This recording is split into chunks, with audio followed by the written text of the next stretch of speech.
Hello, I am Ferran Llansana, specialist in dental aesthetics and rehabilitation on implants.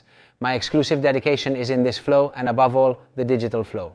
Since 2013, I have focused on performing these processes through the digital flow, achieving maximum aesthetics with maximum efficiency.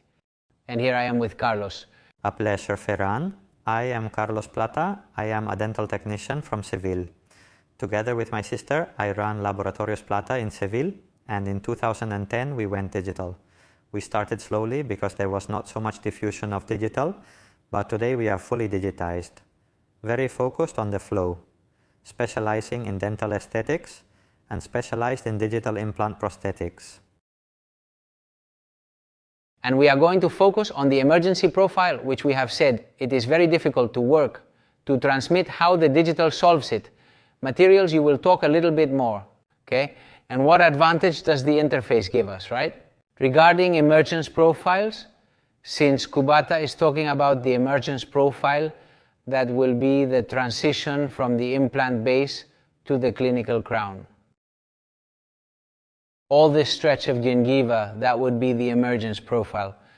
The tooth itself already has it, and in our case, we are going to have to work with the interface that will occupy a space and with the ceramic restoration that will occupy another space. And communication is also important here, because depending on the type of profile to be made, we will decide whether to use an interface with a lower gingival profile or a higher profile depending on the need we have and the depth of the implant.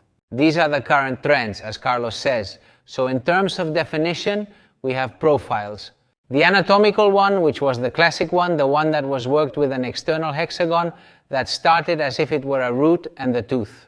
Currently, we have concave profiles that mark us now. You will see they mark the profile much more. The anatomical is what we were saying, an external hexagon that we already split with the root as if it were a tooth. That's a little bit. And also we did not have so much problem of bone loss with other types of implants. Exactly. Nowadays we find that we want a concave profile, we want more space for the tissue, especially the aesthetic zone. So we have this concave profile and the straight profile. This is where we will have problems with the interface.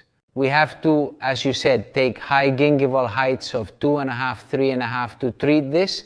We find narrow implants, which is what we want more and more.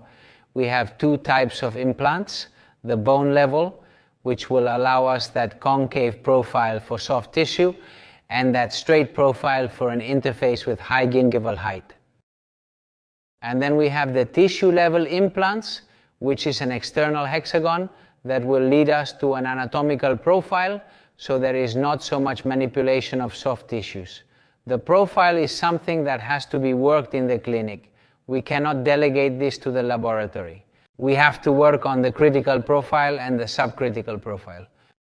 The critical profile would be this millimeter here, where we are going to see this millimeter of the clinical crown, where we will tighten, raise the clinical crown, and by taking pressure off, we will lower the clinical crown to match the shapes of the tooth. And the subcritical profile that we see here will give us the support of that soft tissue. The volume, the placement of the implant, as we say, has to be ideal. And nowadays, Carlos, in the sector, we were talking about it just now, in the previous sector, we choose small diameters. Why? So that we have more bone and we have a more concave profile with soft tissue that we will graft and we can manipulate with the provisional, the height of the gum and the volume with grafts, and thus manage to provisionalize and transmit the information. Now is the key moment. How do we transmit the information? Well, it is very simple. We have made, this is an implant tooth case, we have made the provisional and we have the perfect gum as I want Carlos to make it, right? Then I cut the tooth. I trim the provisional tooth so as not to collapse the tissue.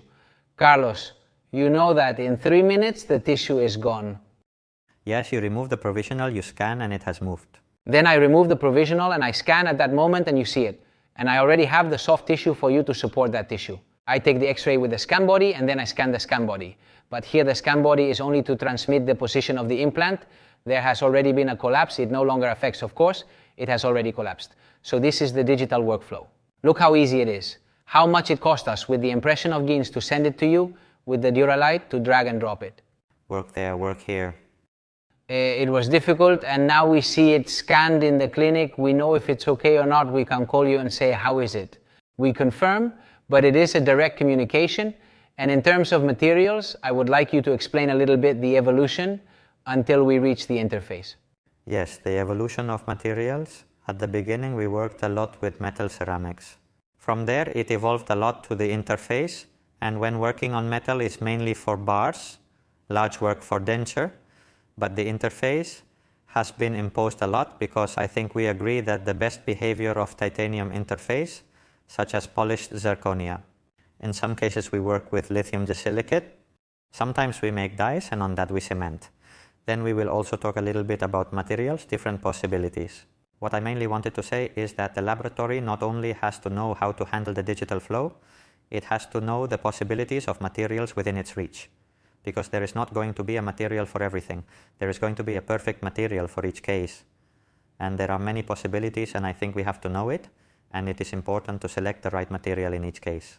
And of course, from milling to direct zirconium until today, to have the titanium with titanium adjustment, there is nowhere, it is not a metal that logically we are not going to talk about calcinable. The spaces not to wear out the implant, the connection, and the biocompatibility, as I was saying about the zirconium, fundamental to know. And we are back again, isn't it? At the time of performing, and above all to know very well in terms of clinical and X-ray, as we will see, to be able to communicate that height should be used at the laboratory. We will talk about gingival heights later on, and we will explain how to select the correct gingival height.